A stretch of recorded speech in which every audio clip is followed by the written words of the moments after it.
பொறுமையோடு காத்திருந்து. எபிரேயர் 6:15.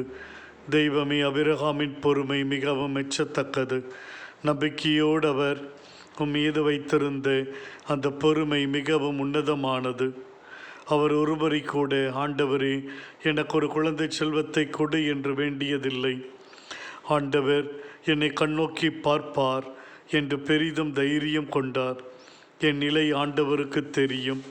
ஏற்ற நேரத்தில் ஏற்றதை செய்யக்கூடியவர் என் ஆண்டவர்.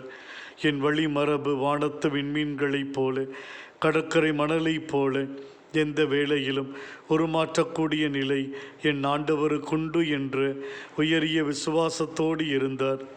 அந்த பொறுமையை, நம்பிக்கையோடு காத்திருப்பதை நீர் மதித்தீர், நினைத்து பார்த்தீர்.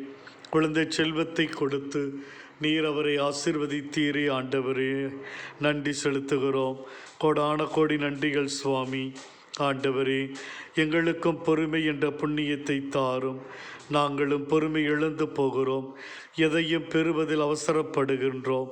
ஆண்டவரே, நீர் எங்களை கண்ணோக்கி பார்க்கிற தேவனாக இருக்கிறீர்.